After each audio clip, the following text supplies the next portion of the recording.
ድንግል ንስኺ እንተ ኣፍቀርክኒ ወድኺ ኣይጸለንን ንሱ እንተ ኣፍቀረኒ ከዓ ዝቃወመኒ የብለይን። ኣባ ጊዮርጊስ ዘጋስጫ። ሕቶ ቁጥሪ 1 ንዴና ቅድስቲ ድንግል ማርያም ኣባኣ ናዲኣን መነመን ይበሃሉ? ኣባኣ ኢያቄም ኣደኣ ሃና። ካልኣይ ሕቶ ኣዴና ቅድስቲ ድንግል ማርያም መዓዝ ተጠኒሳ? ዕለት 7 ነሓሰ። ሳልሳይ ሕቶ ኣዴና ቅድስቲ ድንግል ማርያም መዓዝ ተወሊዳ? ዕለት ወርሒ ኣበይ ቦታ?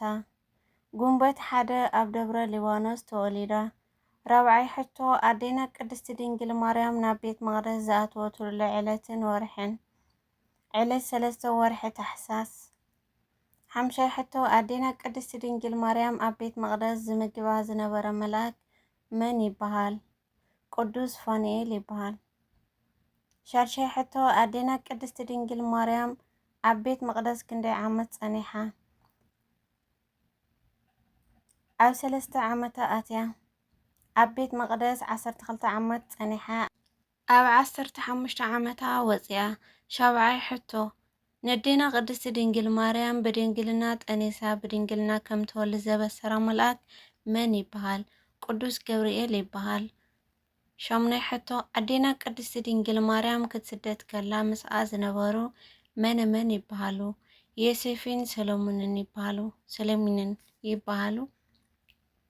ታሽዓይ ሕቶ ነዴና ቅድስቲ ድንግል ማርያም ንግብፂ ክትስደድ ከላ ዝረኸብዋ ሸፋቱ መነመን ይበሃሉ? ዳክሮስን ጥጦስን ይበሃሉ። 10ይ ሕቶ ኣዴና ቅድስቲ ድንግል ማርያም ኣብ ስደት ክንደይ ዓመት ገይራ? 3 ዓመትን 6 ወርሕን። ሕቶ ቁጥሪ 11 ኣዴና ቅድስቲ ድንግል ማርያም ኣብ ክንደይ ዓመታ ዓሪፋ? ወርሒ ዕለት? ኣብ 64 ዓመታ ዕለት 21 ወርሒ ጥሪ ዓሪፋ። ሕቶ ቁጥሪ 12 ኣዴና ቅድስቲ ድንግል ማርያም ኣበይ ተቐቢራ? ዕለት ወርሒ መዓልቲ? ዕለት 14 ወርሒ ነሓሰ ኣብ ጌተሰማኒ ተቐቢራ። ሕቶ ቁጥሪ 13 ኣዴና ቅድስቲ ድንግል ማርያም መዓዝ ዓሪጋ? ዕለት ወርሒ? ዕለት 16 ወርሒ ነሓሰ። ሕቶ ቁጥሪ 14 ኣዴና ቅድስቲ ድንግል ማርያም ክትዓርፍ ከላ ዝረኣያ ሃዋርያ መን ይበሃል? ሃዋርያ ቅዱስ ቶማስ ይበሃል። ሕቶ ቁጥሪ 15 ናይ ኣዴና ቅድስቲ ድንግል ማርያም በዝሒ ኣስማታ ክንደይ እዮም? 120 እዮም። ሕቶ ቁጥሪ 16 ናይ ኣዴና ቅድስቲ ድንግል ማርያም ኣብ ዓመት ክንደይ ዓበይቲ በዓላት ኣለዋ? 33 ዓበይቲ በዓላት ኣለዋ። ሕቶ ቁጥሪ 17 ውዳሴ ማርያም ዝጸሓፈ ኣቦ መን ይበሃል? ኣቦና ኤፍሬም ሰራያዊ ይበሃል።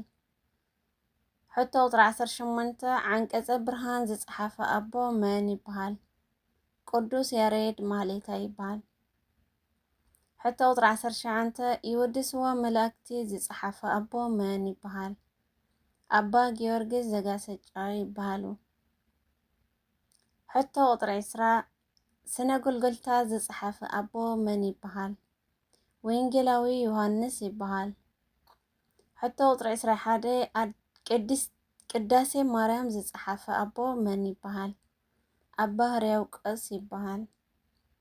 ሕቶ ቁጥሪ 22 ተኣምረ ማርያም ዝጸሓፈ ኣቦ መን ይበሃል? ኣቦና ደቅስዮስ ይበሃሉ። ንጽዮን ዝጸልኦ ኩላቶም ይሕፈሩ ንድሕሪት እውን ይመለሱ። መዝሙር ዳዊት 129 ፍቕዲ 5 ኣነ ይኣምን እየ ጸሎተይ ከም ትዕርጊ ወድኺ ከዓ ሓጢኣተይ ይቕረብ ከም ዝበለለይ ኣባ ጊዮርጊስ ዘጋስጫ። ነታ ንኣኻትኩም ብዙሕ ዝፀዓረት ማርያም ሰላም በሉ። ናብ ሰብ ሮሜ 16 ፍቕዲ 6 ማርያም ግን ኣብ ከርሲ ኣዳም ከም ጽሩይ ዕንቂ ተብርህ ነበረት። ማህሌታይ ቅዱስ ያሬድ። ሄዋን ዲያብሎስ ዝበላ ሰሚዓ ሰሓተት፣ ምኽንያት ሞት ዝኾነ ቃኤል እውን ወለደት። ድንግል ማርያም ግን መልኣክ ኣብ ዘበሰራ ጊዜ ንኹሉ ናይ ዘለኣለማዊ ህይወት ዝመርሕ ንጌታ ወለደት። ቅዱስ ዮሃንስ ኣፈወርቅ።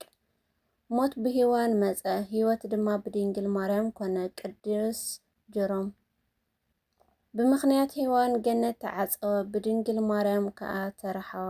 ቅዱስ ኤፍሬም ሰርያዊ። ኦ ማርያም እኖና ኣመናዊ ብመብልዕ ሓቅን ኣመናዊ መስተ ህይወትን ስለ ዝወለድክልና ምእንቲ እዚ ከዓ ነፍቅረክን ንዕብየክን ኣለና። ቅዱስ ኣባ ሕርያቆስ። መብረቕ እንከዳምፅ ኩሉ ሰብ ከም ዝርዕድ ናትኪ ስም እንክሰምዕ ከዓ ዲያብሎስ ይፈርሕን ይርዕድን። ንስኺ ካብ ዝተወለድኩሉ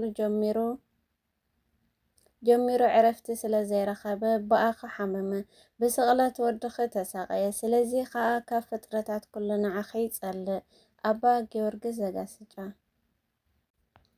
ንጣዖታት ፍግም ኢልና ኣይንሰግድን ምስ በሉ ናብ ጉህር እቶን ሓዊ ዝተደርበዩ እሞ ኣምላኽ ዘናገፎም ኣነንያ፣ ኣዘርያ፣ ሚሳኤል ምዃኖም ከምኡውን ዳንኤል ናብ ጉድጓድ ኣናብስ ከም ዝተደርበዩ እቲ ንጉስ ዘውፅኣሎም ስም ድማ ንኣነንያ ሲድራቅ፣ ንኣዘርያ ኣቤድንጎ፣ ንሚሳኤል ሚሳቅ፣ ንዳንኤል ብልቃሶ። ዝሓፀረት መዝሙር ዳዊት ኣብ መዝሙረ ዳዊት ምዕራፍ 117 ትርከብ ኮይና ቁፅሪ 2 ወይ ድማ 2 ፍቕዲ ከም ዘለዋ ማለት እዩ። ኣብ መጽሓፍ ቅዱስ ጥበበኛ ሰሎሞን ዝጸሓፈን መጽሓፍቲ 3 ምዃነን ንሳቶም ድማ መጽሓፍ ምሳሌ ናይ ጥበብን ልቦናን፣ መጽሓፍ ማህሌ ናይ ፍቕሪ፣ መጽሓፍ መኽበብ ናይ ኮንትነት ምዃነን። ነቢይ ሙሴ ዝጸሓፈን መጽሓፍቲ ኣብ መጽሓፍ ቅዱስ 5 ምዃነን ንሳተን ድማ ኦሪት ዘፍጥረት፣ ኦሪት ዘጸአት፣ ኦሪት ዘውልቅ፣ ኦሪት ዘዳግም፣ ኦሪት ዘሌዋውያን ምዃነን። ከምቲ ጎይታ ሃብታም መንግስተ ሰማይ ካብ ዝኣቱስ ጊመል ብዓይኒ መርፍእ ክሓልፍ ይቐልል ዝበሎ ብተኣምራት ጊመል ምስ ዋንኡ ብዓይኒ መርፍእ ዝሓለፈ ቅዱስ ሃዋርያ ታዲዎስ ከም ዝበሃል። ስርዓተ ቅዳሴ ናይ ቅድስቲ ቤተ ክርስቲያን ጎይታና መድሓኒና ኢየሱስ ክርስቶስ ብዕለተ ሐሙስ ኣብ ድራር ፋሲጋ ኣብ መኣዲ ተቐሚጡ ኣብ ቤተ ኣልዓዛር ከም ዝጀመሮ ዝነጠበን ዝጎደለን ብኣፈ ተጓን መላእኽቲ ተኣርመለይ ጌጋ እንድሕር ሃልይኒ ክቡራት ቤተሰብ ኣርሙኒ ፍትወተይ